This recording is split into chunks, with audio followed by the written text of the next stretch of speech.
పరిశుద్ధ నామమునకు మహిమ కలుగునుగాక. హల్లెలూయా, హల్లెలూయా, హల్లెలూయా.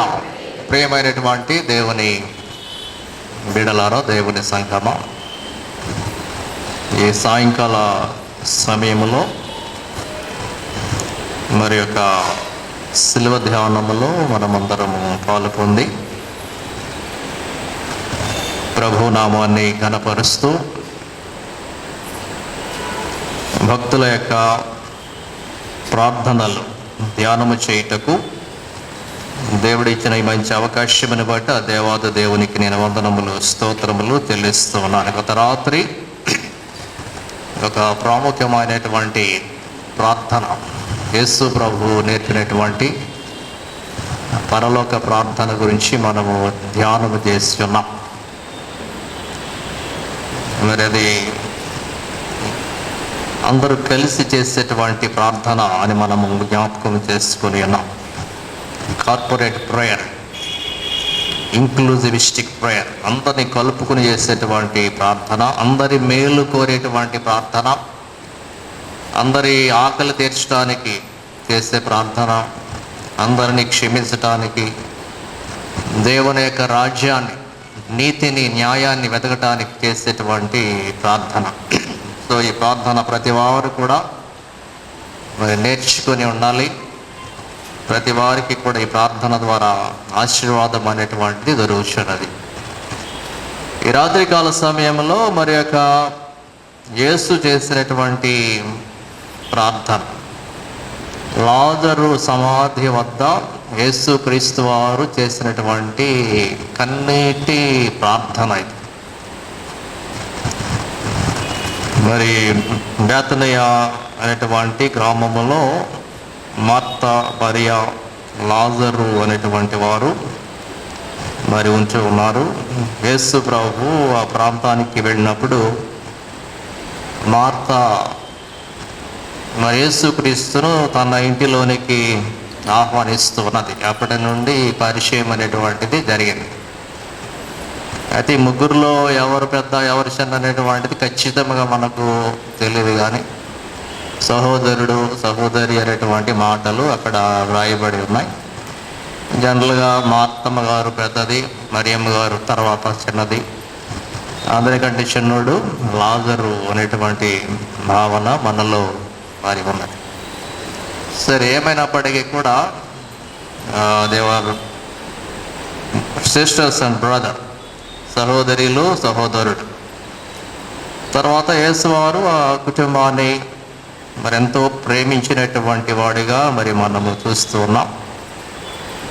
ఆ యొక్క చివరి ఘడియలలో కూడా మనము పరిశుద్ధ వారంలో ప్రవేశించిన తరువాత ఆయన మరలా బేతనీయకు వెళ్ళెను అనేటువంటి మాట మార్కు సువార్తలో 11వ అధ్యాయంలో మరి 11వ వచనంలో మరి మనం చూస్తాం. సాయంకాలమైనందున 12 మందితో కూడా బేతనీయకు వెళ్ళెను. అక్కడ ఎవరున్నారు? మార్తా, మరియా, లాజరు. యేసు ప్రేమించినటువంటి కుటుంబం అది. వారితోనే చివరి గడియలు గడపడానికి ఆయన మరి ఇష్టపడినటువంటి వాడిగా, మరి అంత ప్రేమించినటువంటి వాడిగా మరి మనం చూస్తున్నాం. అయితే లాజరు విషయంలో మరి మనం జ్ఞాపకం చేసుకున్నప్పుడు లాజరు గురించి కూడా ఈ మాట ఏమని వ్రాయబడి ఉందంటే, యేసు ప్రేమించిన వాడు. 3వ వచనంలో అతని అక్క చెల్లెండ్రు, ప్రభువా ఇదిగో నీవు ప్రేమించువాడు రోగి అయి ఉన్నాడు. ఇంకా తర్వాత వచనాల్లో కూడా ఈ మాట మరి మనము చూస్తాం. యేసు చేత ప్రేమించబడినటువంటి 36వ వచనంలో, కాబట్టి యూదులు అతనిని ఎలాగూ ప్రేమించెనో చూడుడని చెప్పుకొని. సో మనము దేవుణ్ణి ప్రేమించటము ఓకే, కానీ దేవుని చేత ప్రేమించబడటము అనేటువంటిది కూడా ప్రాముఖ్యమైనటువంటి ఈ విషయం. ఈ కోవలో యోహాను గురించి కూడా ఈ మాట, యేసు ప్రేమించిన శిష్యుడు ఎవరండి? యోహాను. సో యేసు చేత ప్రేమించబడటము అనేటువంటిది ప్రాముఖ్యమైనటువంటి విషయం. ఇక్కడ లాజరు గురించి ఈ మాట రాయబడటము ఒక ప్రత్యేకమైనటువంటి విషయం. సో ప్రియులారా, అయితే లాజరు మరణిస్తూ ఉన్నాడు. యేసు ప్రేమించినటువంటి లాజరుకు కష్టము వచ్చింది. యేసు మనల్ని ప్రేమించినంత మాత్రాన మనకు కష్టము రాదు అని మనము అనుకోకూడదు. దేవుని బిడ్డలండి, దేవుడు ప్రేమిస్తున్నాడు కాబట్టి వీళ్ళకి ఏ కష్టం రాదు, ఏ బాధ రాదు, చావు కూడా రాదు అనుకోవటానికి వీలు లేదు. యేసు ప్రేమించాడు, అయినప్పటికీ కూడా లాజరుకు మరణము వస్తూ ఉన్నది. ఈ అధ్యాయంలో ప్రాముఖ్యమైనటువంటి సత్యం ఏమిటంటే, లాజరు మరణము ద్వారా దేవునికి మహిమ రావాలి. దేవుని మహిమ అక్కడ బయలుపరచబడాలి. దేవుని యొక్క మహిమ లాజరు యొక్క సమాధి వద్ద ప్రత్యక్షపరచబడాలి. అది ప్రాముఖ్యమైనటువంటి విషయం. తర్వాత పునరుద్ధాన శక్తిని గురించి ప్రజలకు తెలియాలి. అందుకే ఈ అధ్యాయంలో కీ వర్డ్స్, ప్రాముఖ్యమైనటువంటి వచనం ఏమిటంటే 25, 26 వచనాలు. పునరుద్ధానమును జీవమును నేనే, నా యందు విశ్వాసం ఉంచువాడు చనిపోయినను బ్రతుకును, బ్రతికి నా యందు విశ్వాసం ఉంచు ప్రతివాడు అన్నిటికీ చనిపోడు. ద హోప్ ఆఫ్ రిజరెక్షన్, పునరుద్ధాన నిరీక్షణ ఇందులో మనము నేర్చుకుంటూ ఉన్నాం. ఈ వచనము ద్వారా మనకు ఒక నిరీక్షణ కలుగుతున్నది. ఏమిటంటే, నేను చనిపోయినా కానీ మరలా తిరిగి లేస్తాను. ఈ అధ్యాయంలో ఈ సంఘటన ద్వారా ఈ సత్యాన్ని మరి మనము నేర్చుకుంటూ ఉన్నాం. అయితే పునరుద్ధానము దేని ద్వారా జరిగింది? ప్రార్థన ద్వారా పునరుద్ధానము జరిగింది. యేసు కన్నీళ్లు విడిచి కన్నులు పైకెత్తి, తండ్రి నీవు నా మనవి వినినందునని కృతజ్ఞతాస్తుతుల్లో చెల్లిస్తున్నా. ఏమి మనవి? లాజరు, చనిపోయినటువంటి లాజరు తిరిగి బయటకు రావాలి. సో ప్రార్థన అంటే కేవలము ఒక కొన్ని భౌతికమైనటువంటివి దేవుని వద్ద నుండి సంపాదించుకోవడం అది మాత్రం కాదు. ప్రార్థన ద్వారా ఏం జరుగుతుందంటే గొప్ప కార్యం, చనిపోయినటువంటి వారు కూడా తిరిగి లేస్తున్నారు. పాత నిబంధనలు ఏలియా మరి ఎలీషా వీళ్ళు చేసినటువంటి కార్యాలు, చనిపోయిన వారు సహితం లేవటం just through prayer, that's all. ప్రార్థన ద్వారా ఇది సాధ్యం అవుతున్నది. ఈ రోజున మానవులు, శాస్త్రవేత్తలు, ఒక పక్క డాక్టర్స్ ఈ ప్రయత్నాలు చేస్తున్నారు. మరణము ఏమిటి, తిరిగి ఎందుకు బ్రతకరు?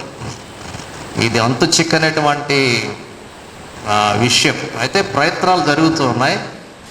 సింపుల్ ఆన్సర్ ఏమిటంటే, if you have great prayer life, గొప్ప ప్రార్థనా పరుడు అయితే చనిపోయిన వారు కూడా తిరిగి లేస్తారు. ఈనాటికి కొన్ని చూస్తూ ఉంటాం, మరి నమ్మినా నమ్మకపోయినా. మరి ఆఫ్రికన్ కంట్రీస్లో ప్రార్థించేటువంటి గొప్ప భక్తులు చనిపోయిన వారిని కూడా తిరిగి లేపినటువంటి సందర్భాలు, సాక్ష్యాలు మరి మనము వింటూ ఉంటాం.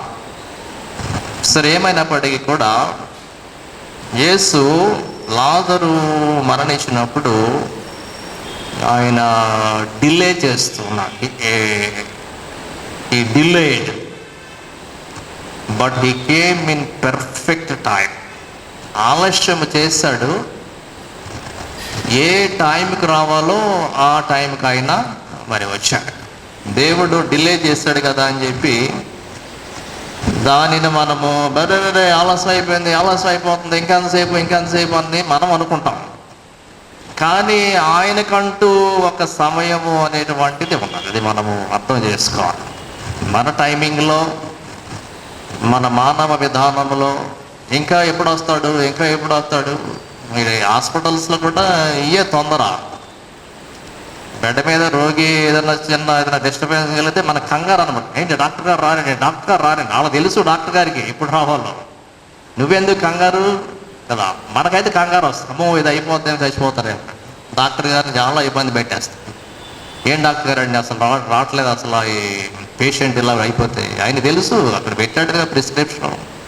ఇది 3 రోజులకో 4 రోజులకో 5 రోజులకో తగ్గుతుంది, మధ్య మధ్యలో ఇలాంటివి వస్తాయని డాక్టర్స్ తెలుసు. వాళ్ళు నర్సులు చెప్తారు ఇలాంటివి ఏదైనా వస్తే ఏదైనా మందు ప్రిస్క్రైబ్ చేస్తారు. సో మనకు కంగారు ఉండొచ్చు, కానీ God has his own time. ఆయనకు ఒక సమయం అనేటువంటిది ఉన్నది. సో 4 days 4 రోజులు మరి ఆయన డిలే చేసినటువంటి వాడిగా మరి మనం చూస్తాం. ఎందుకు చేశాడంటే 4వ వచనంలో చదివిని ఆ వ్యాధి మరణము కొరకు వచ్చినది కాదు, కానీ దేవుని కుమారుడు దాని వలన మహిమపరచబడినట్లు దేవుని మహిమ కొరకు వచ్చింది. ఇందాక నేను తెలియజేసినటువంటి మరి విషయం. 4 రోజులు తానున్న చోటనే ఇంకా 2 దినములో నిలిచెను. ప్రియులారా, ఎందుకు యేసువారు ఈ 4 రోజులు సమయం తీసుకున్నాడు అంటే, ఈ జూయిష్ ట్రెడిషన్స్ అంటే తెలుసా? ట్రెడిషన్స్ అంటే కొన్ని సమాజంలో కొన్ని ఆచారాలు అనేటువంటిది అలా నిలిచిపోతాయి. ఎప్పుడు పుట్టినయో తెలియదు, ఉనికిలోనికి ఎప్పుడు వస్తాయో తెలియదు మనకి. కొన్ని పద్ధతులు, కొన్ని ఆచారాలు, కొన్ని ఆలోచనలు అనేటువంటివి సమాజంలో ఉండిపోయినాయి. ఇది బైబిల్ సంబంధమా అంటే దాన్ని చెప్పలేము. బైబిల్ ఏమైనా రాసి ఉందా దాని గురించే చెప్పలేము. ఒక్కొక్క ప్రాంతానికి ఒక్కొక్క ఆచారం, ఒక్కొక్క ఆలోచన అనేటువంటిది ఉంటారు. జూయిష్ ట్రెడిషన్స్ కొన్ని ఉన్నాయి.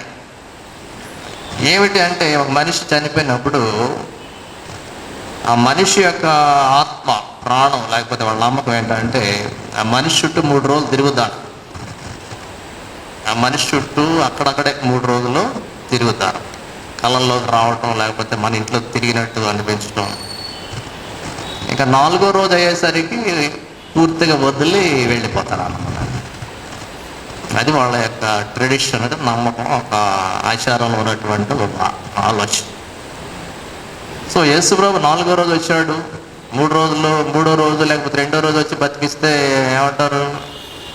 వీడి ప్రాణం ఇక్కడే ఉంది, చచ్చిపోలేదు, మనూపురుగా ఉన్నాడేమో, లేచాడేమో అన్నటువంటి ఆలోచన రావచ్చు.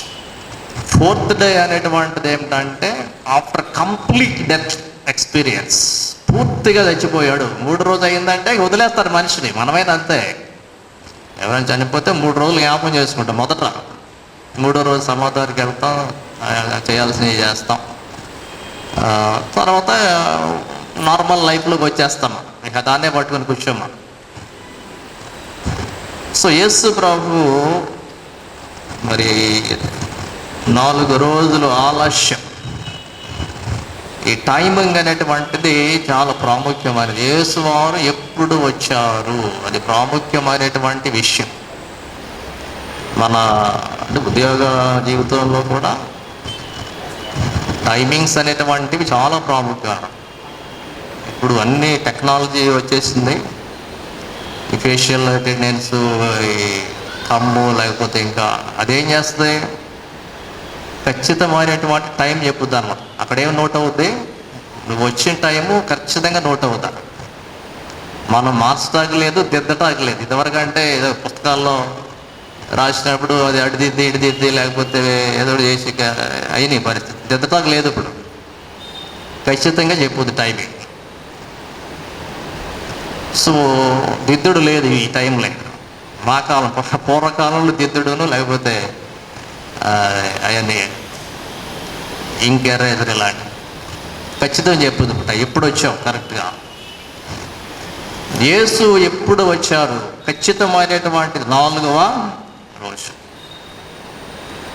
సో ప్రియులారా, యేసు వారు వచ్చేసరికి మార్త యొక్క ఫ్రస్ట్రేషన్ మరి మనం చూస్తాం. ఎక్కడో యేసు వచ్చాడు అని చెప్పి గబుక్కుని వెళ్ళి ఏముందండి 21వ వచనంలో యేసుతో, ప్రభువా నీవెక్కడ ఉండి నేడ నా సహోదరుడు చావకుండును. రోగి అయి ఉన్నాడని కవర్ పెట్టినప్పుడే వస్తే బతికుండేవాడు ఆ తమ్ముడు. ఫ్రస్ట్రేషన్లో ఈ మాటలు ఆమె యేసు వారికి తెలియజేస్తున్నారు. నీవెక్కడ ఉండి నేడల. యేసు వారి యొక్క పూర్తి శక్తి అర్థం చేసుకున్నటువంటి ఈ అక్క చెల్లెండ్రని మనమో చూస్తాం. ఆయన లేస్తాడమ్మా అంటే ఎప్పుడు లేస్తాడంది, అంత్య దినమున పునరుద్ధానం అందు లేస్తాడులే, అది అందరికీ తెలిసిందేలే అన్నట్టు మాట్లాడినాను. మరియమ్మ గారికి కూడా ఏముంది, 20-32 వయసులో, ప్రభువా నీవిక్కడ ఉండి నీడ నా సహోదరుడు చావు. మరియా కొంచెం అలిగినట్టు ఉంది ఇక్కడ చూసారా. ముందు గబగబా ఎవరు వెళ్ళిపోయారు, మార్తమ్మ గారికి తొందర, అసలు కంగారు అనమాట. యేసుప్రభుని పిలిచినప్పుడు కూడా అట్లాగే చేసింది, చాలా పనులు పెట్టుకుంది అనమాట. మరియా యేసు పాదాల వద్ద, ఆమె చిన్నపిల్ల కదా ఇంట్లో. మరియమ్మ గారు కొంచెం చిన్నది, ఎవరికి మార్తమ్మ కానీ చిల్లరమ్మ, కొంచెం గారం ఎక్కువ, పనులు ఏం చేయదు. యేసురావు దగ్గరికి వచ్చి కొంచెం సరదాగా మాట్లాడుతున్నట్టు అనుకుంది ఎవరు, మార్త. ఆ చెల్లే కదా వదిలేసింది. కానీ ఇక్కడ కూడా అలిగింది ఎవరు, మరియా. మరియమ్మ అయితే కాబో పరిగెట్టుకెళ్ళింది, ఏమి ఇంట్లోనే కూర్చుంది. ఏంటి కబురు పెడితే రాకుండా ఉంటాడా, అట్లా మమ్మల్ని ఎంత ప్రేమించాడు, మా ఇంట్లో వచ్చి ఎన్నిసార్లు, సరే ఎన్నోసార్లు మేము కలిసి భోజనం చేస్తాం, ఇవన్నీ ఉన్నాయి. కానీ అలిగింది కొంచెం. యేసుప్రభు గమనించాడు, ఈ అమ్మాయి రాలేదు, నా మీద ఏదో పెట్టుకుంది అని కబురు పెట్టాడు. ఎవరితో అండి, మార్తమ్మ గారితో కబురు పెడితే ఏమొచ్చి ఏం చెప్పింది, చెవిలో చెప్పింది అన్న. మన జనాలు అందరూ ఏంటి అని అనుకుంటారేమో అని చెప్పి కదా ఇక్కడ ఆ మాట మరి మనం చూస్తాం. సో 28వ వచనంలో, బోధకుడు వచ్చి నిన్ను పిలుచుచున్నాడని తన సహోదరి అయిన మరియను రహస్యముగా పిలిచాడు. దీనికి సాతాను సంబంధాలు రకరకాల పెడార్థాలు తీశారు, అది వేరే విషయం. సరే, ఏమైనప్పటికీ కూడా ఇటువంటి వారు కూడా ఉంటారు, ప్రేమించేటువంటి వారు అలుగుతుంటారు అప్పుడప్పుడు.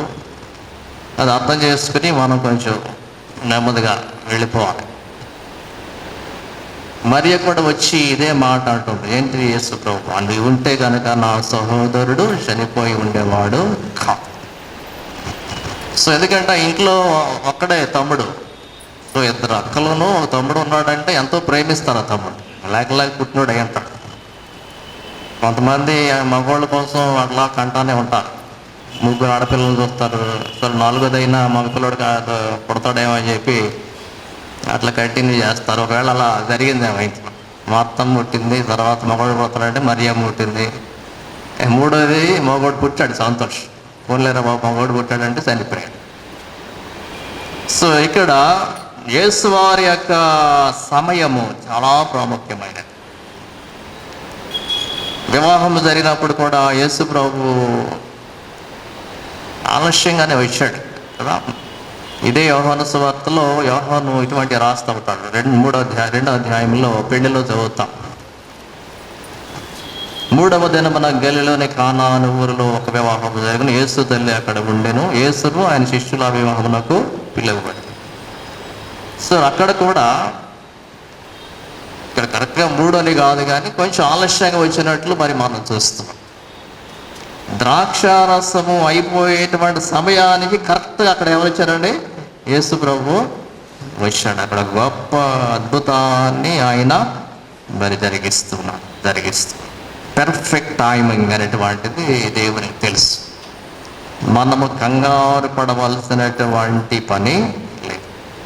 అబ్రహాము శారాలకు దేవుడు వాగ్దానం చేశాడు, ఏంటి, ఇస్సాకును ఇస్తానని చెప్పి.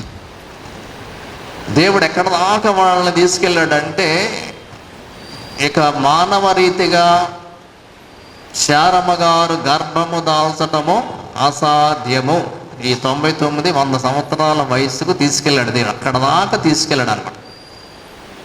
అందుకే రోమపత్రికలు ఏమంటాడంటే మృతతుల్యమైనటువంటి శరీరాలు అంటాడు.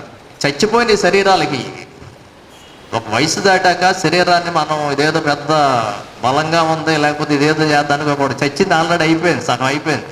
60-70 దాటిన తర్వాత ఏమంటారు, శరీరం చచ్చిపోయింది అంతే, దానివల్ల ఏమీ ప్రయోజనమో ఉండదు. ఏదో బతుకున్నామని చెప్పుకోవడానికి వెళ్తాయి తప్ప ఆల్రెడీ హాఫ్ డెడ్ అయిపోయింది.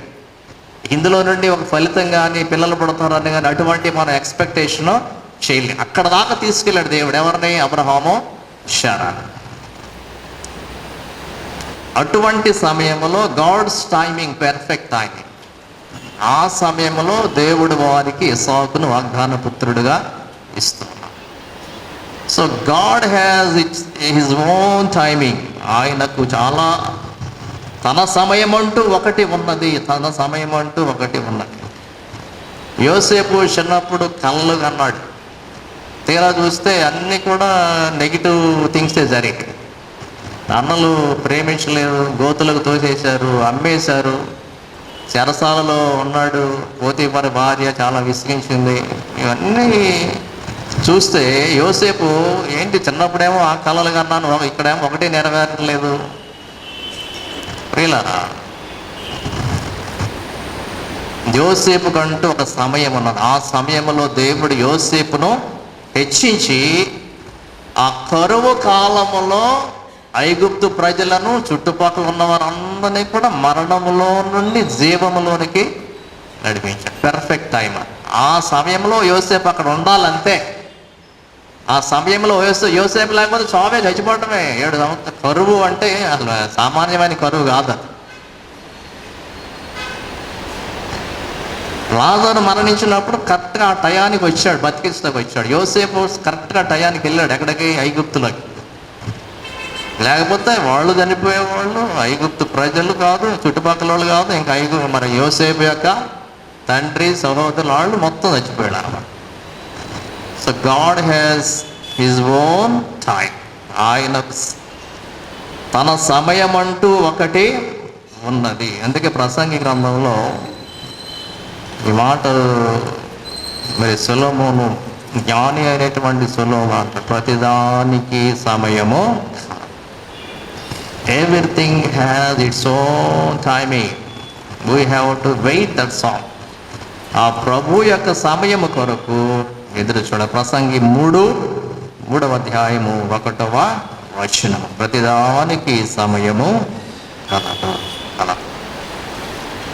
యేసుక్రీస్తు వారు మానవాళిని రక్షించడానికి కూడా తగిన సమయంలో వచ్చాడు. కాలము సంపూర్ణమైనప్పుడు. గలతీ పత్రిక 4వ అధ్యాయం 4వ వచనంలో 2000 సంవత్సరాల క్రితమే ఎందుకు పుట్టాలి, ఇప్పుడు ఎందుకు పుట్టకూడదంటే కాలము పరిపూర్ణమైనప్పుడు. గలతీ 4:4. కాలము పరిపూర్ణమైనప్పుడు దేవుడు తన కుమారుని పంపెను. ఆయన స్త్రీ అందు పుట్టి మనము దత్తపుత్రులము కావాలని ధర్మశాస్త్రమునకు లోబడిన విమోచించుటకై. ధర్మశాస్త్రమునకు లోబడిన వాడు. That was the perfect time in the human history. 2025 సంవత్సరాల క్రితం పుట్టడమే కరెక్ట్ టైం అన్నట్టు యేసు ప్రభు. ఆ సమయమే దేవుడు ఎంచుకున్నాడు. సో ప్రియులారా, 4 దినముల ఆలస్యం ఎందుకు? లాజరు మరణించినప్పుడు. పెళ్లిలో 3వ రోజు ఎందుకు? లేక అబ్రహాము శారాల జీవితంలో ఆలస్యము ఎందుకు? యోసేపు జీవితంలో ఆలస్యము ఎందుకు? దేవునికంటూ ఒక సమయము ఉన్నది.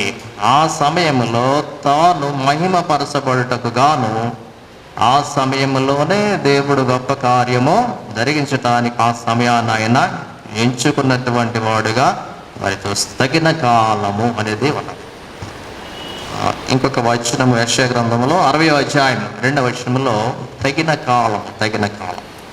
యెషయా 60:22. వారిలో ఒంటరి అయిన వాడు 1000 మంది అగును, ఎన్నిక లేని వాడు బలమైన జనమగును. యెహోవానగు నేను తగిన కాలమున ఈ కార్యమును త్వరపెట్ట. తగిన కాలము. సో ప్రియులారా, దేవునికి తగినటువంటి కాలము ఉన్నది. మార్త మరియలకు ఇది అర్థము కాక, ప్రభువా నీవు ఇక్కడ ఉండిన ఎడల నా సహోదరుడు చావడు అన్నాడు. అయితే యేసు ప్రభు యొక్క దుఃఖము ఇక్కడ మరి మనం చూస్తూ ఉన్నాం. యేసు ప్రభు మరియ ఏడ్చేసరికి, యూదులు ఏడ్చేసరికి మరి యేసు కన్నీళ్లు విడిచెను. 35వ వచనంలో మరి మనం చూస్తాం. మూలుగుచ్చు, ఆత్మలో కలవరపడి ఆత్మలో మూలుగుచ్చు అతని నెక్కడ నుంచితిరని అడగగా వారు, ప్రభువా వచ్చి చూడమని ఆయనతో చెప్పింది. యేసు కన్నీళ్లు విడిచెను.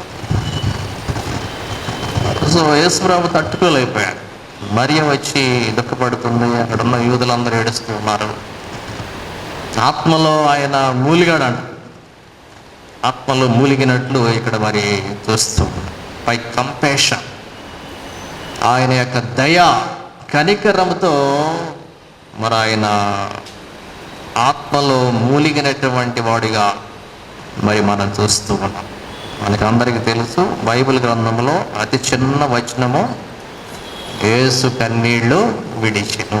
Jesus wept. రెండు మాటలు ఇంగ్లీష్లో. బైబిల్లో అతి చిన్న వచనం. ఇది దేనికి సాదృశ్యం అంటే ద హ్యుమానిటీ ఆఫ్ జీసస్. యేసు ప్రభు పూర్తిగా దేవుడు, పూర్తిగా మానవుడు. దేవుడు ఏడుస్తాడా? దేవుడు అసలు ఏడవచ్చా?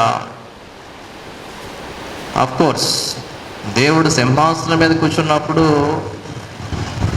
ఇటువంటి సీన్స్ ఉండవు. రాజుగారి సింహాసనం మీద ఏడవటాలు ఏం ఉండవు. ఆయన చాలా సీరియస్గా కూర్చోవాలి. సింహాసనం మీద సీరియస్గా కూర్చోవాలి. నవ్వటం కానీ లేకపోతే ఏం ఉండవు అన్నమాట. చాలా గంభీరంగా కూర్చోవాలి, తీర్పులు తీర్చాలి. ఇటువంటి సీన్ అది దేవుడు అంటే. దేవుడు ఏడ్చుకుంటూ కూర్చునేటువంటి దేవుడు ఎక్కడ ఉండడు. కానీ మానవాళి కొరకు ఆయన మానవుడిగా పుట్టి మానవ అనుభవాల గుండా వెళ్ళినటువంటి దేవుడు. యేసు మానవ అనుభవం ఏమిటంటే యేసు కన్నీరు విడిచెను. యాకోబు పట్టుదలతో మరి కన్నీటి ప్రార్థన చేసాడు అనుకున్నామా? ఆదికాండం 32 అధ్యాయంలో పోరాటం చేశాడు. అది పోరాటం అంటే మనం ఏమనుకున్నది? కన్నీళ్ళు, కన్నీటి ప్రార్థన చేశాడు అన్నమాట. దేవుడు మనకు నేర్పించేది ఏమిటంటే యేసు ప్రభు కూడా కన్నీటి ప్రార్థన చేసేటువంటి వాడు. దేవుని యొక్క కన్నీళ్లు చాలా బలమైనటువంటివి. హిజ్కియా కన్నీటితో ప్రార్థన చేశాడు, రోదనతో ప్రార్థన చేశాడు యేసు ప్రభు, యాచనలు చేశాడు యేసు ప్రభు. సో దేవుడే ఏడ్చినప్పుడు బాధలలో మనము దేవునికి కన్నీటితో మొర్ర పెట్టుకోవాలి. చచ్చినటువంటి జీవితం తిరిగి బ్రతకాలి. పాపముల చేత చచ్చినటువంటి వారు మనం. పాపముల చేత, అపరాధముల చేత మనము చచ్చి ఉండగా చచ్చిపోయాం. అసలు మనం పాపం చంపేసింది మనం. ఆయన మరలా మనలను బ్రతికింపజేసెను. ఎఫెసీ పత్రికలో ఈ మాటలు మరి మనం చూస్తాం. చచ్చిన వారిని బ్రతికించడానికి ఆయన ఏం చేశాడండి? కన్నీటి ప్రార్థన చేశాడు. ఎఫెసీ పత్రిక 2వ అధ్యాయం 1వ వచనం, మీరు అపరాధముల చేతను పాపముల చేతను మీరు చచ్చిన వారై ఉండగా ఆయన మిమ్మల్ని క్రీస్తుతో కూడా బ్రతికించెను. చచ్చిపోయామండి. దావీదు కూడా ఈ మాటలు చెప్తాడు. పాపం చేసినప్పుడు మరణమై స్మరణకు రాకున్న వాని వలె అయితిని, ఓటికుండ వంటి వాడనైతిని అంటాడు. చచ్చిపోయిన తర్వాత మర్చిపోతారు. మరణమై స్మరణకు రాకున్న వాని వలె అంటే దాని అర్థం ఏంటంటేనండి, చచ్చిపోయిన తర్వాత కొన్ని రోజులు జ్ఞాపకం ఉంచుకుంటారేమో కానీ తర్వాత మర్చిపోతారు. 31వ కీర్తన 12వ వచనంలో ఈ మాట చెప్పాడు. ఎవరు రాజుగారిని అంట బత్షెబతో ఈయన పాపం చేసినప్పుడు చీ కొట్టారంట. ఎవరు? ప్రజలు. దావీదు అప్పుడు దాకా గుండెల్లో పెట్టుకున్నారు. ఎప్పుడైతే ఈ పాపం చేశాడో పొరుగువాని భార్యను ఆశించి మా భర్తను హత్య చేసి ఇవన్నీ చేస్తాడో ప్రజలు చీకొట్టి హృదయంలో చంపేశారంట. ఏంటంటే మనసులో చంపేశారు. దావీదు లేడేక అప్పుడు దాకా మా దావీదు గొప్పడు, న్యాయం చేశాడు, చేశాడు అన్నారు. ఎప్పుడైతే పాపం చేస్తున్నాడో మనసులో చంపేశారు. అంతే. దావీదు అది గమనించి ఈ మాటలు రాస్తాడు. 31వ కీర్తన 12వ వచనం, మరణమై స్మరణకు రాకున్న వాని వలె మరువబడితిని. నన్ను అందరూ మర్చిపోయారు, చీగొట్టారు నన్ను. ఎందువల్ల? పాపము చేయటం. ఓటికొండ వంటి వాడనైతే నీ ఓటికొండ వల్ల లాభం లేదు. దాన్ని ఎవరు కొనరా కొండ, ఓటికొండ. కొండలు కొనేటప్పుడు కూడా ఇక టంగ్ అని కూడా చూస్తాం. కొండలు ఇప్పుడు వేసవకాలం వస్తే కొండలు కావాలి, కూలింగ్ వాటర్ కావాలి మనకి. కొండ కొనడంలో కూడా అనుభవం కావాలి. దాని మీద కొడతారు, మనకు తెలియలేదు అవన్నీ, పెద్దోళ్ళు తెలుస్తాయి. కొండ మీద కొడతారు, ఇది ఓటికొండ, గట్టికుండా కొడతారు. నీళ్లు చెమరుస్తుందా లేకపోతే జాగ్రత్త మంచిగా ఉండదు చూస్తారు. ఓటికొండ వంటి వాడనైతిని, నా బతుకంతా కూడా అట్లా అయిపోయింది. పగిలిపోయిన కొండ ఎవరో పట్టించుకోరు. సో మనం ఏ కాంటెక్స్ట్లో ఉన్నామంటే, యేసు కన్నీరు విడిచెను. యేసు యొక్క హ్యుమానిటీ అది. యేసు యొక్క మానవ జీవితంలో, మానవ విధానంలో ఆయన ఏడ్చాడు. కన్నీరు కార్చెను.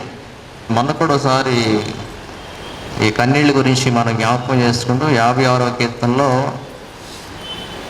8వ వచనంలో నా కన్నీడు నీ బుడ్డిలో ఉంచబడి ఉన్నది. అది కూడా చెప్పాను, ఆ కాంటెక్స్ట్ చెప్పాను మీకు. చచ్చిపోయినప్పుడు ఆ కన్నీళ్ళు పట్టుకెళ్ళి చచ్చిపోయినప్పుడు సమాధి నివాళులు అర్పిస్తారని చెప్పాను నేను.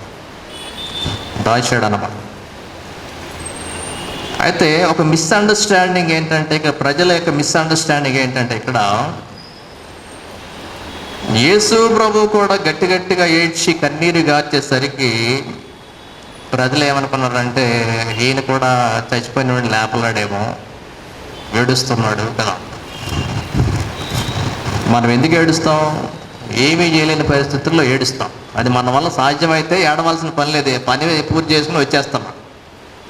అది మన వల్ల కాకపోతే మనం ఏం చేస్తామంటే కూర్చుని ఏడవటమే, ఇంక వేరే చేసేది ఏమీ లేదు. ఇక ఏమంటాం మనం? కూర్చుని ఏడు అంటాం. అంత పిల్లలు ఎవరిని పేలేరు అనుకునే కూర్చుని ఏడు, ఇక అంతకన్నా చేసేది ఏం లేదు. ఎందువల్ల పాస్ అయ్యేది ఉండదు ఒక్కోసారి. అట్లా జనులు ఏమనుకున్నారు? యేసుప్రభు ఏడుస్తుంటే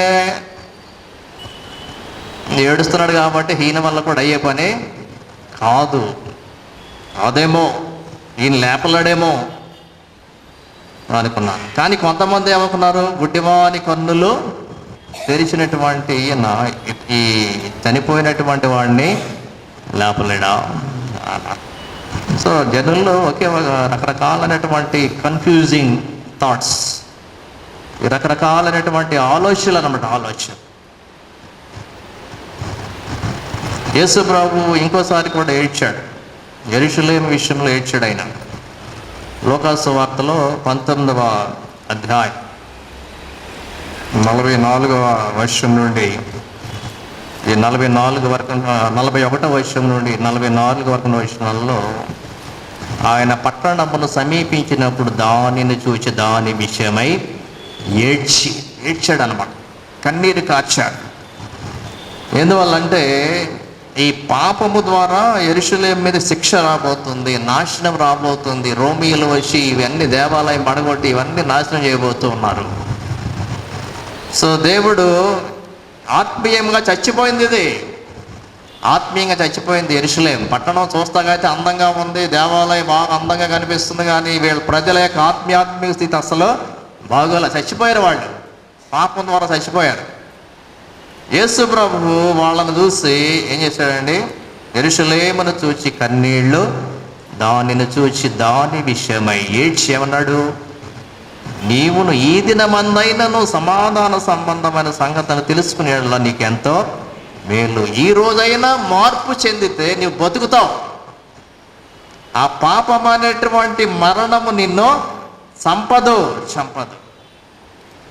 ప్రియులారా, మరి యేసు ప్రభు మనల్ని అర్థం చేసుకుంటాడు. మన దుఃఖాలు ఆయనకు తెలుసు. ఏడ్చే వారితో కూడా ఆయన ఏడ్చి వారికి సహాయం చేసేటువంటి దేవుడు. పాప భారముతో ఏడ్చే వారితో ఆయన కూడా బాధపడి వారికి విడుదలిచ్చేటువంటి దేవుడుగా మరి ఉన్నాడు. కొన్ని సందర్భాలు మనం చూస్తే నాయేని గ్రామంలో ఒక యవనస్తుడు చనిపోతే ఆ విధవరాలు చాలా దుఃఖపడి ఏడుస్తుంది అనమాట. ఆమె వద్దకు వచ్చి యేసు ప్రభువు అన్నాడు, కనికరపడి ఏడవవద్దు. Do not cry. ఏడ్చే దేవుడు ఏడ్పు మాన్పించేటువంటి దేవుడు. మనతో కలిసి బాధపడతాడు. అట్లా అని చెప్పి ఆయన కూడా ఏడ్చుకుంటూ కూర్చుని మనం కూడా ఏడ్చుకుంటూ కూర్చుని ఆ ఏడుపుతోనే అంతం అయిపోదు అనమాట. అది ఆ ఏడ్చే దేవుడే మన ఏడుపును కట్టివేసేటువంటి దేవుడు. ఏడవవద్దు ఎందుకన్నాడు? నీ దుఃఖాన్ని సంతోషంగా నేను మారుస్తా. చనిపోయినటువంటి వ్యక్తిని తిరిగి నేను మరలా బ్రతికిస్తాను. ఏడవవద్దు. తర్వాత ఇంకో సందర్భం కూడా చూస్తాం. యేసువారి కన్నీటితో యేసువారి పాదాలు కడిగినటువంటి స్త్రీ కన్నీటితో పాదాలు కడిగితే తల వెంట్రుకలతో, అది చాలా గొప్ప అద్భుతమైనటువంటి విషయం. కన్నీళ్లతో పాదాలు కడిగి తల వెంట్రుకలతో తుడవటం అనేటువంటిది అదొక రకమైనటువంటి విధానం అన్నమాట. ఒక స్త్రీ చేసేటువంటి విధానం. ఎ sinful women wept at Jesus feet. దాని అర్థం ఏంటంటే యేసు పాదాల వద్ద కన్నీరు కార్చుకుంటూ ప్రార్థన చేసింది ఆ అమ్మాయి. యేసు పాదాలను కన్నీళ్లతో కడిగిందంటే అంత ఏడ్చింది అనమాట. అంత ఏడ్చింది. యేసుప్రభు ఆ అమ్మాయి గురించి ఒక మాట అంటాడు 50వ వచనంలో. యేసుప్రభు అన్న మాట లోకాసు సువార్త 7వ అధ్యాయం 50వ వచనంలో, నువ్వు చచ్చిపోయావమ్మా, కానీ నీ విశ్వాసము నిన్ను బతికించింది అంటాడు. మళ్ళీ బతికిస్తాను నేను. ఆ మాట చూడండి ఒకసారి. లోకాసు సువార్త 7వ అధ్యాయం 50వ వచనంలో, నీ విశ్వాసము నిన్ను రక్షించెను, సమాధానము గల దానివై వెళ్ళుము. అంటే ఒక స్త్రీ భయంకరమైనటువంటి పాపము చేసింది. అక్కడ యేసుప్రభు చెప్తాడు, ఈమె విస్తారమైన పాపములో క్షమించబడి ఉన్నది. విస్తారంగా చేసిన పాపలాంటి. అందుకే నేను ప్రార్థన ఎప్పుడైనా చేసినప్పుడు ఈ పదం ఎక్కువ ఉపయోగిస్తాం. మా విస్తారమైన పాపములో క్షమించు. ఒకటని చెప్తామా, రెండని చెప్తామా? లెక్కకు మించి ఉన్నాయి. విస్తారమైన పాపం చేసిన వాళ్ళం. చివరిలో ఆ పదం వాడుతూ ఉంటాను. మీరు పొద్దున్నే ప్రార్థన మరి ఎంతమంది వింటారో తెలియదు, కానీ జస్ట్ చూసి నొక్కేస్తారు అంతే, తోసేస్తారు. పాస్టర్ గారి ప్రార్థన అక్కర్లేదు, తోసేస్తారు అంతే. నిన్న ఒక 5 minutes కూడా ఉండదు నేను చేసే ప్రార్థన. జస్ట్ 3-4 minutes అందరి కోసం లేచి తెల్లారి ప్రార్థన చేస్తుంటాను. సంఘం కోసం, అందరి కోసం ఉంటుంది అందులో ప్రార్థన. చిన్ని ప్రార్థన ఏకీభవిస్తే ఆమెనంటే చాలు. మనం ఎలాగో పెద్ద చేసుకోవాలి. అయ్యగారు చేసిన ప్రార్థన కొంచెం వింటే ఆశీర్వాదం. మనం ఆ రోజంతా మనకు దీవెనలు వస్తాయి. ఈమె కన్నీటి ప్రార్థన చేసి చచ్చిపోయాను ప్రభువా, పాపాలతో విస్తారమైన పాపాలు చచ్చిపోయాను ప్రభువా, నీ విశ్వాసము నిన్ను ఈ రోజున రక్షించింది. యువర్ ఎలైవ్, బతకాలి నువ్వు. పాపి చచ్చిపోవడం దేవుడికి ఇష్టమో లేదు. బ్రతుకు, సమాధానము గలదానవై గో ఇన్ పీస్. ఇక నీవు దుఃఖపడటము లేక ఏడ్చుకుంటూ వెళ్ళొద్దు నా దగ్గర నుండి. నా దగ్గరికి వచ్చినప్పుడు ఎట్లా వెళ్ళాలి? దుఃఖం మానేసి సమాధానంతో సంతోషంతో వెళ్ళాలి. ఏడ్చేవారికి సహాయం చేసేటువంటి దేవుడు. నువ్వు దుఃఖంలో ఉన్నావేమో, కష్టంలో ఉన్నావేమో, బాధల్లో ఉన్నావేమో, యేసుప్రభు నీ దగ్గర వస్తాడు, నీతో పాటు ఏడుస్తాడు. ఆ దుఃఖంలో ఏకీభవిస్తాడు. ఏడ్చేవాడితో ఏడుబడి. నీ దుఃఖానికి ఆయన ఫుల్ స్టాప్ పెట్టేటువంటి వాడు ఆయన. సమాధానము గలదానవై పొమ్ము. పేతురు కూడా చాలా ఏడుస్తాడు సందర్భంలో. ఎప్పుడండి? యేసుప్రభు ఎవరో నాకు తెలియదని ముమ్మారు చెప్పిన తర్వాత చాలా హీ వెప్ట్ బిట్టర్లీ అంటాడు ఇంగ్లీష్లో. అసలు చాలా భయంకరమైనటువంటి పశ్చాత్తాపం వచ్చేస్తుంది. అరే ఇన్ని సంవత్సరాలు యేసు ప్రభుతో ఉన్నాను, ఈ సమయంలో నేను ఏమనేసాను కనుక ఆయన ఎవరో నాకు తెలియదు. ఈ లోకాసు వార్త 22వ అధ్యాయం 62వ వచనంలో మరి ఈ మాటలు మరి చూస్తాం. వెలుపలికి పోయి సంతాపపడి ఏడ్చింది. హీ వెప్ట్ బిట్టర్లీ అంటే చాలా దుఃఖపడిపోయాడు. ఎక్కి ఎక్కి ఏడ్చుంటాడు. ఎవరో పేతురు. అరే నేను అబద్ధం ఆడాను, యేసు ప్రభు నన్ను క్షమించాడు, యేసు ప్రభు తన బిడ్డగా అంగీకరించాడు, తన సేవలో శిష్యుడిగా నన్ను పెద్ద పాత్ర ఇచ్చి నన్ను వాడుకున్నాడు, అయినా కానీ ఇప్పుడు నేను చేశాను, ఆయన ఎవరో నాకు తెలియదు. ప్రభు పేతురు వైపు చూచెను అనే మాట ఇక్కడ రాస్తా. ఇక్కడ చూస్తే 61వ వచనంలో, అప్పుడు ప్రభువు తిరిగి పేతురు వైపు చూచెను.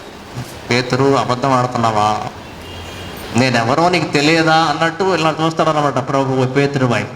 పేతురికి అర్థమైపోయి వెలిపెలికిపోయి సంతాపపడి ఏడ్చాడు.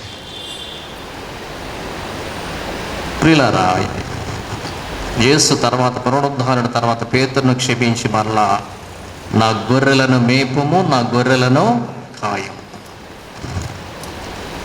సో ఏడ్చే వారితో ఏడ్చేటువంటి దేవుడు. నీ ఏడ్పుకు మరి ఆయన ఒక ఫుల్ స్టాప్ పెట్టేటువంటి దేవుడు, ఆపేసేటువంటి దేవుడు, మన కన్నీరు తుడిచేటువంటి దేవుడు. ఆయన కన్నీరు తుడిచేటువంటి దేవుడు. కష్టాల్లో ఉన్నప్పుడు మనం ఏం చేయాలా? దుఃఖంతో ప్రార్థన చేయాలి. ఏంటి ప్రభావ ఈ బిడ్డల పరిస్థితి ఎట్లా అయిపోయింది, అరే ఎట్లా మారిపోయింది సడన్గా పరిస్థితి. దుఃఖం పుట్టాలి. ఏదో పై పొడి ప్రార్థనలు కాదు. నువ్వు హృదయపూర్వకంగా చేస్తే నీకు అసలు దుఃఖం ఆగదు. అసలు దేవుడు ఆలకిస్తాడు, పరిస్థితిలో మార్చుతాడు. తర్వాత ఇందులో మనము నేర్చుకునేటువంటిది, మొదటిది పెర్ఫెక్ట్ టైమింగ్, రెండవది ఏడ్చుట అంటే దేవుని యొక్క కనికరము, మూడవది దేవుని యొక్క శక్తి. సమాధి మీద రాయి కప్పబడింది. యేసు చెప్పింది ఏంటంటే, ఈ రాతిని తొలగించాడు. Take away the stone. 39వ వచనం, యేసు రాయి తీసివేయడని చెప్పగా, అంటే యేసుప్రభు తీలేడా రాయి, లేకపోతే యేసుప్రభుకి అంత శక్తి లేదా అంటే, మన విశ్వాసం ఆయన గమనించడానికి ఈ పని చెప్పాడు. Faith requires action. ఆయన ఏమన్నాడు, నీవు నమ్మినేడల దేవుని మహిమ చూస్తావు. దేవునితో మనిషి చేయి కలపాలి, అద్భుతం జరగాలంటే. దేవుడు అక్కడే గబక్కన అద్భుతాలు చేయడు. నువ్వు కూడా నీ వంతు సహకారం దేవునికి అందించాలి. Take away the stone. The involvement of community is very important. అక్కడ కమ్యూనిటీ ఉంది, 10 మంది నిలబడ్డారు అక్కడ. వాళ్ళతో ఏమన్నాడు, ఈ రాతిని తీసివేయండి. మార్త మరియ తీయలేకపోవచ్చు ఆ ఇంట్లో. ఆ పక్కన ఉన్నటువంటి కమ్యూనిటీ అంటే మన ఇరుగు పొరుగు వాళ్ళు, లాజరు స్నేహితులు కావచ్చు, అక్కడ ఉన్న ఎవరో ఒకళ్ళు చనిపోతే ఎవరో వాళ్ళు వస్తారు, అభిమానులు చాలామంది వస్తారు. ఆ కమ్యూనిటీతో అంటున్నాడు దేవుడు, టేక్ అవే ద స్టోన్. మీ సహకారం కూడా కావాలి, అద్భుతం జరగాలి అంటే మన చుట్టుపక్కల వాళ్ళకు కూడా మనకు ప్రార్థనా సహకారాన్ని అందించాలి. ఒక వ్యక్తి బాగపోతే పక్కన ఇంటి ఉన్నవాడు తన కోసమే తాను చేసుకోడు. ఎంత కఠినమైన రాతి హృదయం కలిగడైనా చాలా ప్రార్థన చేస్తాడు, ప్రభు వాళ్ళు కష్టాల్లో ఉన్నారు, కొంచెం సహాయం చేయాలి. ఇంట్లో తమ్ముడు చచ్చిపోయాడు పాపం, ఆడవాళ్ళు 2 అయిపోయారు, వాళ్ళకి దిక్కు లేకుండా అయిపోయారు, వాళ్ళకి సహాయమో చేయి. So faith, importance of faith, importance of obedience. దేవుడు చెప్పింది చేస్తే అద్భుతం జరుగుతుంది. రాయి తీయకపోతే అద్భుతం లేదు అక్కడ. అయితే ఏమంటుంది, మార్త అబ్జెక్షన్ చెప్తుంది, అమ్మో స్మెల్ వచ్చేస్తుంది, తట్టుకోలేవు నువ్వు కదా, చనిపోయి 4 దినములు అవుతుంది, ఎప్పటికి వాసన కొట్టునని ఆయనతో చెప్పెను. ఏ డికే స్మెల్. అప్పుడు కూడా యేసుప్రభు అంటాడు, నీవు నమ్మిన ఎడల దేవుని మహిమను చూతువని నీతో చెప్పలేదా. వీళ్ళరా ఇక్కడ యేసుప్రభు చేసినటువంటి గొప్ప ప్రార్థన ఇక్కడ మరి చూస్తూ, వారు రాయి తీసివేసిరి. So community involvement. అక్కడ సమాధుల దగ్గర పలానా ఓడైతే సహాయం చేయాలని ఏమన్నా, ఎవరు పడితే వాళ్ళు సహాయం చేయడం ముందుకు వస్తారు, చచ్చిపోయిన వాళ్ళు ప్రేమించిన వాళ్ళు. అరే లాజరు బ్రతుకుతాడంట, యేసుప్రభు తిరిగి లేపుతాడంట, రండి రండి రాయి తీసేద్దాం. వాళ్ళు చెప్పక్కర్లా, వాళ్ళు పేరు పెట్టి పిలవక్కర్లా, వాళ్ళు మీరు వచ్చి చేయండి, మీరు కొంచెం హెల్ప్ చేయండి, ఏం ఉండదు అక్కడ. సో కమ్యూనిటీ ఇన్వాల్వ్మెంట్ అనేటువంటి అట్లా ఉంటుంది ఒకసారి మన లైఫ్లో. మనం ఏం చెప్పక్కర్లా, వాళ్ళే వచ్చి మన సహాయము చేస్తారు, దేవుడు మనతో ఉంటే కనుక. సో దేవుడు అప్పుడు యేసు కన్నులు పైకెత్తి, కొండల తట్టు నా కన్నులు ఎత్తుచున్నాను, నా సహాయం ఎక్కడి నుండి వచ్చును, యెహోవా వలనే నాకు సహాయము కలుగును. సో ప్రార్థనలో ఈ జెస్చర్స్ అని చెప్పాను, భంగిమలు, చేతులు ఎత్తటము, చేతులు జోడించటము, మోకరించటము, సాష్టాంగ నమస్కారం చేయటము, గోడ తట్టు తిరిగి, యెరూషలేము గోడ తట్టు తిరిగి ప్రార్థన చేయటము. ఇది ఒక భంగిమ. ఏమిటంటే కొండల తట్టు కన్నులెత్తి ప్రార్థన చేయటం. 123వ కీర్తనలో కూడా 1వ వచనంలో ఏమన్నాడు? ఆకాశమందు ఆసీనుడవైన వాడా, నీ తట్టు నా కన్నులెత్తుచున్నాను. నువ్వెక్కడో ఉన్నావు ప్రభువా, నీ వైపు నా కన్నులు, నువ్వు కనపడకపోవచ్చు, నాకు ఆకాశమే కనపడవచ్చు, కానీ నా ఎక్స్పెక్టేషన్ ఏంటంటే నీ వైపు నేను చూస్తున్నా. కన్నులెత్తి ప్రార్థన చేయటం. యేసు ప్రభు చేసేటువంటి ప్రార్థనలో, తండ్రి నీ మనవి, నా మనవి వినినందుకు నీ కృతజ్ఞతాస్తుతులు చెల్లించుచున్నాను. అంటే ఆత్మలో మూలిగాడు అని చెప్పని చూసారు, ఏడ్చాడని చెప్పని చూసాం. అక్కడ నుండి కూడా ఆయన ఏం చేసుకుంటూ వస్తున్నాడు? తండ్రితో సంభాషణ చేస్తూ వస్తూనే ఉన్నాడు, ప్రార్థన చేస్తూనే వస్తున్నాడు. ఇక్కడ మరియతో, మార్తతో, ప్రజలతో ఆయన చూస్తున్నాడు, మాట్లాడుతున్నాడు, రాయి తీయమంటున్నాడు. ఇంకో పక్క ఏం చేస్తున్నాడు? తండ్రితో సంభాషణ చేస్తూ ఇక్కడ ఏమన్నాడు అంటే, తండ్రి నీవు నా మనవి విన్నంత నీ కృతజ్ఞతాస్తుతులు చెల్లించుచున్నాను. నీవెల్లప్పుడూ నా మనవి వినుచున్నావు, నేను ఎరుగుదును కానీ నీవు నన్ను పంపితివని చుట్టూ నిలిచి నీ జనసమూహం నమ్మున్నట్లు వారి నిమిత్తమై ఈ మాట చెప్పి తిని. అంటే ఇదేదో కామ్గా చేసేయచ్చు దేవుడు. యేసుప్రభు అక్కడే వెళ్ళిపోయి లాజరుని బయట తీసుకొచ్చి అప్పగించి అది చేయవచ్చు. కానీ ఎందుకన్నాడు? ఈ చుట్టూనున్న వారు నమ్మాలి. నేను కుమారుని నువ్వు నీ చేత పంపబడినటువంటి వాడనని వీళ్ళు నమ్మాలి. నీవు నన్ను పంపితివని వీళ్ళందరూ కూడా నమ్మాలి. యేసు యొక్క గొప్ప ప్రార్థన ఈరోజు మనం నేర్చుకుంటూ ఉన్నాం. కన్నీళ్లతో చేసేటువంటి ప్రార్థన వెంటనే ఫలితము చూపించిన ప్రార్థన, గొప్ప అద్భుతమైనటువంటి అద్భుత కార్యం చూసి ప్రజలందరూ ఆశ్చర్యపోయినటువంటి సంఘటన. ఎప్పుడు ఇటువంటి సంఘటనలు మనము చూడలేదే. రెండు నిమిషాల్లో కార్యం అయిపోయింది. ఒక నెలలో అయిపోయింది, ఒక వారంలో అయిపోయింది. ఏంటి ఇవన్నీ అద్భుతాలు అంటే? కన్నీటి ప్రార్థన, అద్భుతాలు అన్నమాట, అద్భుతాలు. నువ్వు కన్నులెత్తి కన్నీటి ప్రార్థన చేయాలి. ఏంటంటే కన్నులెత్తి కన్నీటి ప్రార్థన చేయాలి, నేర్చుకోవాలి మనం.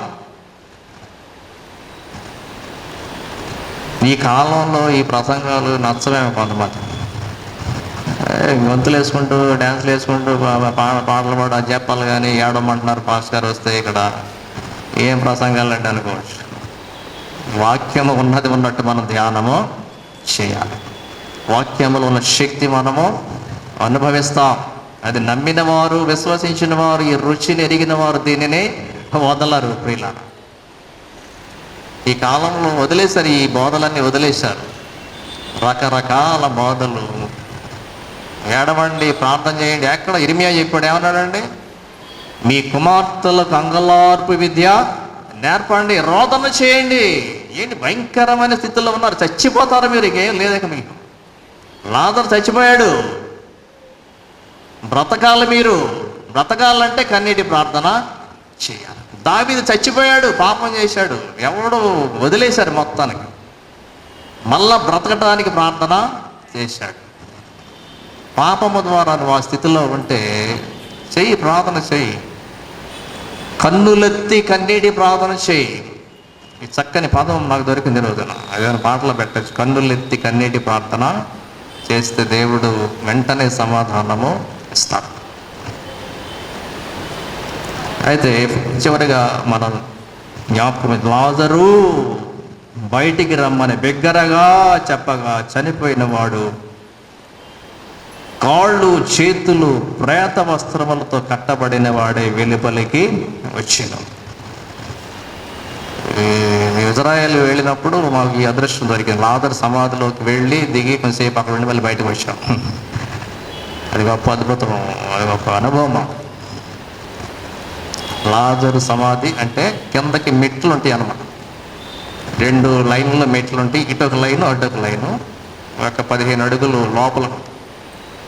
మేము మెట్లు లోపల దిగి ఆ లాజరు ఎక్కడైతే పడుకున్నాడో అక్కడ ప్రార్థన చేసి మరలా పైకి వచ్చి, పైన గుహలాగా ఉంటుంది, దానికి రాయి మూసారు అన్నమాట.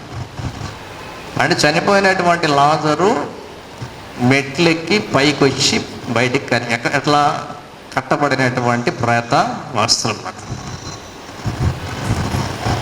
అంటే యేసు చేసినటువంటి అద్భుతము ఈ రోజున ఒక పవిత్రమైనటువంటి స్థలం అయిపోయింది. సమాధి కాదు, అందరూ వచ్చిన అందరూ అందులో దిగుతారు, ప్రార్థన చేసుకుంటారు, బయటికి వస్తారు. మీరు నెట్లో కొడితే వచ్చేస్తాయి, యూట్యూబ్లో కొడితే అది మీరు చూడొచ్చు. అప్పుడు యేసు ఒక మాట అన్నారు, మీరు అతని కట్లు విప్పి పోనీయుడని వారితో చెప్పాను. ప్రియులారా, అన్బైండింగ్ ఫ్రీడమ్ ఇన్ క్రైస్ట్. లాజరు కట్టబడి ఉన్నాడు. యేసు చెప్పింది ఏమిటండి?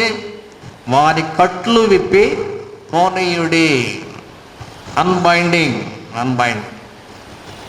సాతాను కట్టేస్తుంది, యేసు ప్రభు విప్పుతూ ఉన్నాడు. పాపము కట్టేస్తుంది, యేసు ప్రభు విప్పుతున్నాడు.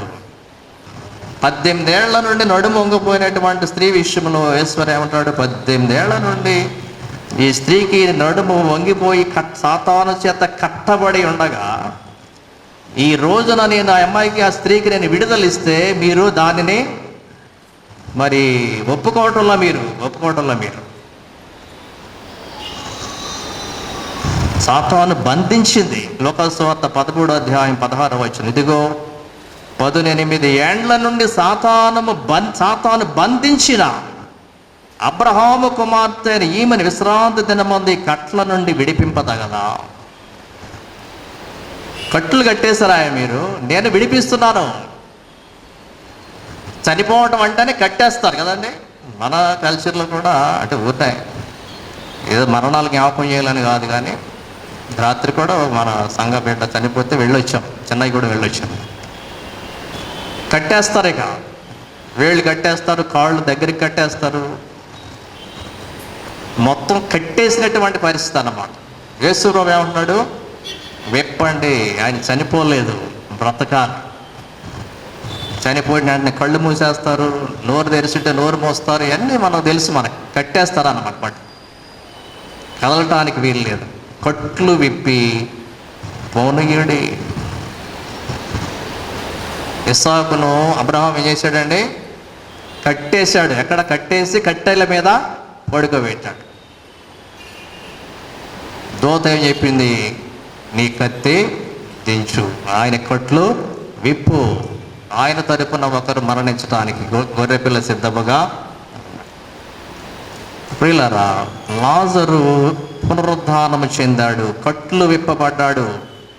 పాపం అనేటువంటి కట్లు విప్పడానికి వచ్చాడు యేసు ప్రభు. పాపం ద్వారా చచ్చిపోయిన వారిని తిరిగి లేపడానికి యేసు ప్రభు వచ్చాడు. This is good news. ఇది సంతోషకరమైన వార్త. ఈ సువార్త లోపలికి బయటికి మనం తీసుకుని వెళ్ళాలి. ఈ లోపల నుండి ఒకవేళ నువ్వే కట్టబడి ఉంటే ప్రభువుని అడుగు, కన్నింటితో ప్రార్థన చేయి. ప్రభు, I'm bind by my sins. నేను కట్టబడి ఉన్నాను పాపము ద్వారా, నాకు విడుదల దయచేయి. I want freedom, spiritual and physical freedom. ఈ స్వేచ్ఛగా బతకాలనుకున్నాను. నేను కట్టుబాట్ల మధ్య జీవిస్తూ ఉన్నాను, కట్టుబాట్ల మధ్య బ్రతుకుతున్నాను. ఇంతవరకే నడవాలి, ఇంతవరకే ఉండాలి. నీ బ్రతుకు గీతలు గీస్తారు, ఆ గీత దాటి బయట రావటానికి వీలో లేదు. God likes freedom. దేవుడు స్వేచ్ఛను కోరుకుంటూ ఉన్నాడు. ఏడ్చే వారితో ఏడ్చి ఏడ్పు మాన్పించేటువంటి దేవుడు, పునరుద్ధాన శక్తి కలిగిన దేవుడు, మరణాన్ని జయించి తిరిగి లేచినటువంటి దేవుడు. లేచి నిలువబడి ప్రార్థన చేద్దాం. పరిశుద్ధుడా, మహోన్నతుడా, మీకు వందనములు, స్తోత్రములు తండ్రి. సాయంకాల సమయంలో మరి యొక్క శిలువ ధ్యానంలో మీరు పొందినటువంటి శిలువ శ్రమలను బట్టి మీ కృతజ్ఞతాస్తుతులు, వందనములు చెల్లిస్తూ ఉన్నాం.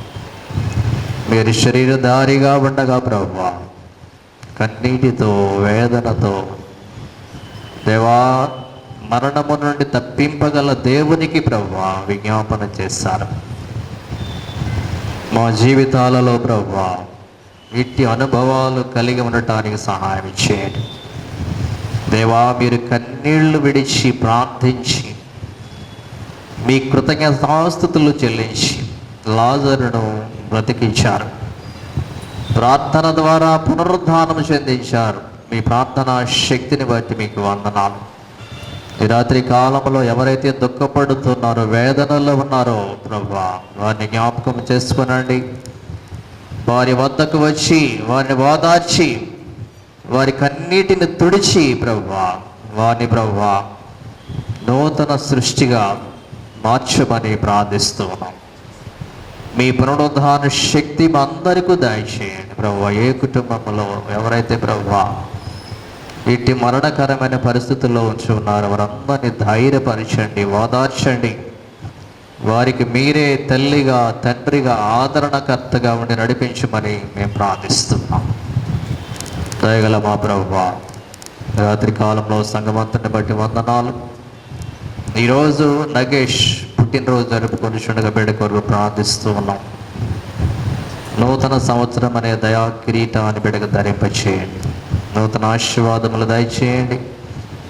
తన చదువులో కావలసినటువంటి జ్ఞానము, వివేచన, కాపుదల బిడ్డకు దయచేయండి. మంచి భవిష్యత్తు దయచేయండి దేవా. ప్రభువా, మరి శ్రీకాంత్ గారు, ప్రభావతి గారు, నిలేష్ను కూడా కుటుంబం అంతటిని దీవించి ఆశీర్వదించమని ప్రార్థిస్తున్నాం. ఏర్పాటు చేసినటువంటి పలహారాన్ని కూడా ఆశీర్వదించి దీవించమని ప్రార్థిస్తున్నాం.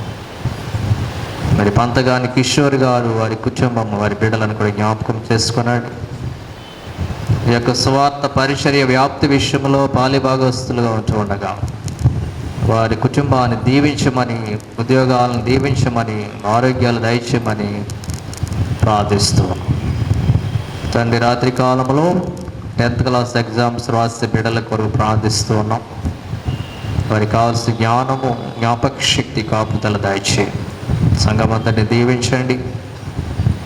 కొనసాగుతున్నటువంటి కన్స్ట్రక్షన్ కార్యక్రమాన్ని మీరు ఆశీర్వదించండి దేవా. సంఘంలో ఉన్న ప్రతి బిడ్డను దర్శించండి. పరీక్షలు రాసేటువంటి బిడ్డలు, డిగ్రీ ఎగ్జామ్స్, యూనివర్సిటీ ఎగ్జామ్స్ రాసేవారు, దూరదేశాల్లో ఉన్న బిడ్డలు, దూర రాష్ట్రాల్లో ఉన్నవారు, హాస్టల్స్లో ఉన్న వారికి మీ కాపుదల దయచేయండి ప్రభువా. దేవా, ఈ రాత్రి కాలంలో వచ్చినటువంటి ప్రతి బిడ్డను ప్రభువా మీ సిలువ శక్తికి అప్పగిస్తున్నాం, మీ పునరుద్ధాన శక్తికి అప్పగిస్తున్నాం.